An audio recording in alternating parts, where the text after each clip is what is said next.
Welcome to our presentation on ICT, ELV Project Engineering. This presentation is directed at Australian project managers, facility managers, and engineers. For our international audience, you may still find value in this presentation. This presentation is the top S009 questions that Lawrence has been asked in the last couple of years. Before we start, you need to understand that S009 is 254 pages and Lawrence is not intending to cover all areas and topics in this regulation. Firstly, what is S008 and S009? S008 is the mandatory requirements for customer cabling products. S009 is the mandatory installation requirements for customer cabling, known as the wiring rules. The regulations are essential for the safety of all users and the proper function of telecommunication networks. Compliance and enforcement activities are undertaken by the SCMA as enforceable Commonwealth regulations. They technically do not need to be called up in standards, specifications, statement of works, or in briefs. In stating that, it is sound, professional engineering practice to call all necessary regulations, standards, and codes of practice. But it is equally poor engineering practice to use regulations, standards, and codes of practice to hide behind deficient engineering. A red flag to project managers and facility managers that the engineering may be deficient is the listing of every national and international standard that has been prepared by subject matters experts on the topic. Any professional worth their salt in this field would understand that some requirements and standards between the various standards bodies often conflict. The key takeaway point is that ASCA S009 is primarily a Commonwealth safety regulation. Furthermore, this regulation is the wiring rules for the cabling on the customer side of the network boundary. The scope excludes carrier cabling. Carrier cabling is discussed in C524 external telecommunication cable networks. This is a nice segue into the next query. What is the scope of ASCA S009? It is easier to explain what this regulation does not apply to. 1. Any electrical power, AC mains, cable installation including communications over power cable equipment. 2. Any cabling on the carrier side of the network boundary, including carrier cabling located in customer premises or within the customer's property. 3. Any EMA TV system cabling. We do recommend referring to the EMA TV cabling standard as NZS 1367. There is a caveat: the cabling must solely be used for the transmission of received RF broadcast content. If the cabling is used for the transmission of both broadcast content and communication content, as defined in the Act, S009 applies. We do recommend that the EMA TV cabling design and installation is in accordance with all the safety requirements, safety recommendations, safety practices, and safety principles of ASCA S009, because safety is important for each and every person. This leads into our next topic, explaining what the Key Telecommunication Act definitions mean. In Section 7 of the Act, there are a few key definitions that need to be clearly understood. Communications. Communications is defined as any communication whether between persons and persons, things and things, or persons and things, in any combination of forms, sounds, visual images, signals, and data. Therefore, when we mention the transmission of both broadcast content and communication content over a cable, I hope that we all understand what is meant by communication content. Cabling. This definition does tend to trip up those professionals that are new to the industry. Let's work through this step by step. Line. In the Act, a line is communication cabling. A line does include conduit or other physical medium used, as in example cable trays and the like. In S009, when it refers to customer cabling, it does include conduit, cable trays, and the like. This means that these pathways are to be installed and signed off by a registered cabler. Connected. The key phrase in this definition is connection by means of radio communication. This means that if the customer cabling and associated equipment can be connected to a carrier's network by means of a radio link, for example, LTE router, this is considered to be connected, and all the customer cabling must be delivered to meet the requirements of S009. In Section 21 of the Act, customer equipment is defined. The key phrase here is installed ready for use or intended for use in connection with a carriage service. This states that the project must undertake a fair and legitimate assessment that the customer cabling will be connected to a carrier in the future. All the customer cabling must be delivered to meet the requirements of S009. If it is determined that there is no fair and reasonable requirement, either now or in the future, The cabling does not need to be installed to the requirements of S009. If in the future it is to be connected to a carrier, a full and extensive cabling audit must be undertaken, with a report and a TCA form stating that it fully complies with the requirements of S009. Where the cabling does not meet those requirements, remediation work must be undertaken. This is an expensive route to take. Furthermore, no registered engineer should not design or permit cabling work to be undertaken if it does not meet the minimum life safety requirements. If any engineer suggests to any project manager or facility manager to depart from safety requirements, reconsider your relationship with that engineer. In Section 20 of the Act, Customer Cabling. Customer cabling means a line that is intended for use on the customer side of the network boundary of a telecommunications network. While we are discussing definitions, there is one key definition in S009 that we would like to highlight: fit for intended purpose. Fit for intended purpose is not the same as fit for purpose. By way of an example, let's examine this via a nut and bolt. A M8 nut and bolt can fasten together and potentially hold two plates together. The nut and bolt are fit for purpose, they can fasten together. If I use a M8 nut and bolt to fasten together two 2-ton I-beams suspended over a void, the application of the M8 nut and bolt is not fit for intended purpose. In S009, it is a mandatory requirement that the cabling product be selected and installed so that it is fit for its intended purpose. So, the solution must be engineered and installed for the application, whether it is indoor, outdoor, life safety security, high EMI environment, and so on. Another common query that we often get is, S009 is only for cable installers. This is far from accurate.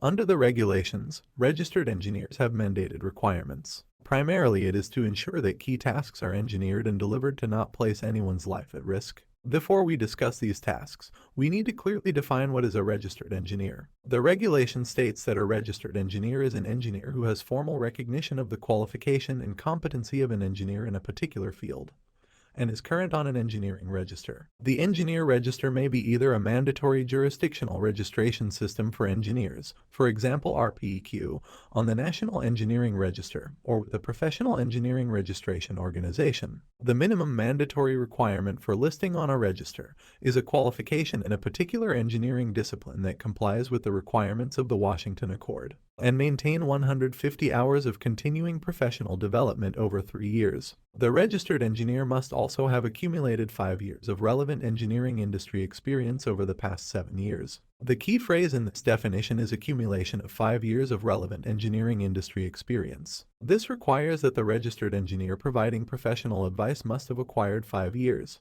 That is 200 weeks of relevant engineering experience and knowledge in the previous 7 years. Now that has been cleared up, let's discuss the registered engineer's responsibilities under the regulations. In S008, a registered structural engineer must provide a statement describing the tests and methods used by the manufacturer to demonstrate structural integrity of communication pits and access holes used for customer cabling. In S009, if a pit or access hole will be positioned in a location that is likely to be subjected to heavy loads, it must be installed or constructed in accordance with a design certified by a registered structural engineer. In S009, registered ITE and electrical engineers have mandated tasks. If twisted pair cable linking distributors are installed as generic cabling is smaller than 24 WG, then it shall be selected as part of a solution designed by a registered engineer. This safety requirement is to manage power transmission over communication lines and the subsequent hazards. The next scenarios are to do with managing hazardous conditions associated with high voltage power, earth potential rise, where an installation is going to be within the 430 volt earth potential rise contour. The design must be certified by a registered engineer. The nominated 430 volt earth potential rise contour distance may be reduced if the calculations are certified by a registered engineer. Low frequency induction. If conductive cabling is to be installed in the vicinity of a high voltage power where the induced voltages under a fault condition may exceed the 430 volt contour, the solution must be designed by a registered engineer. Surge suppression device. Where the surge suppression device is not installed within a main distribution frame, it must be designed by a registered engineer. The next query that we get is about energy source 3, known as ES3. Simply, ES3 are hazardous voltages. We may dedicate a future presentation just on energy source 1, 2, and 3. AES3 circuit is a low voltage hazard and must meet the low voltage power separation requirements as documented in S009. AES3 circuit is still customer cabling and must be in white conduit and may share customer cabling pathways, spaces, and distributors. The ES3 circuit can be subducted in ES1 or ES2 conduits. The subducting conduit and the subducting in the pits, boxes,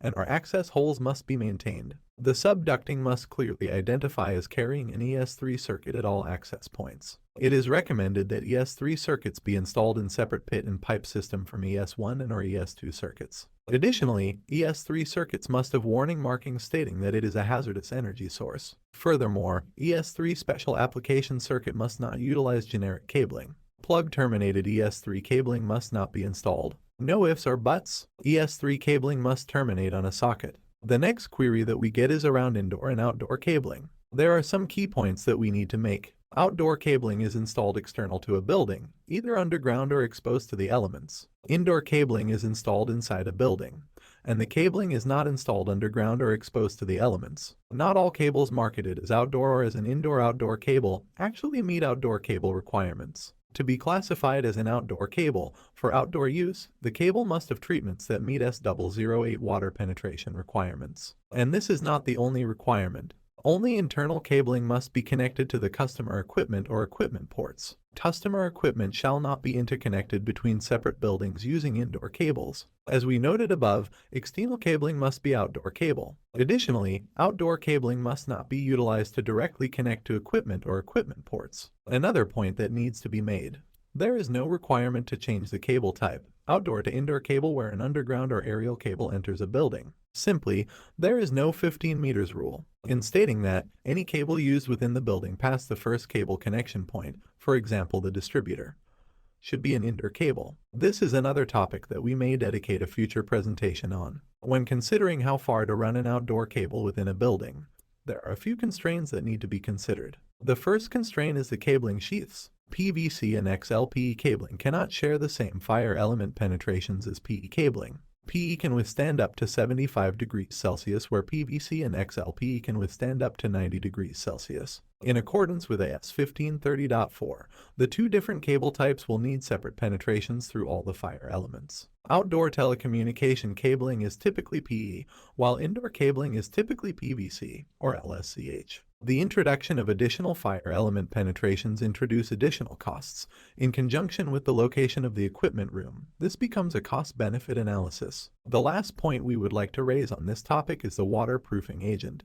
S008 compliant waterproofing will be affected by gravity over time. We heard a story once that a gel-filled outdoor cable was installed through the main equipment room and ran up the building riser. Unfortunately, the sheath was damaged on the cable tray above the equipment racks that housed Cisco core switches. These switches were filled with waterproofing gel and were ruined. The question to you, who would be liable for such a preventable engineering mistake? Quite simply the person who approved this. The next topic that Lawrence often discusses with industry professionals, who is responsible for fire-stopping customer cabling through fire elements. It is mandated that the cabling provider is fully responsible to ensure that the opening, whether they created it or not, and customer cabling is passed through it, is fire-stopped to the required fire resistance level. The only exemption is that a person authorized by the building owner states clearly and accurately in writing that the opening is to be fire-stopped by another person. The registered cabler must keep this written exception. If this issue ever goes to court without this written exemption from the building owner,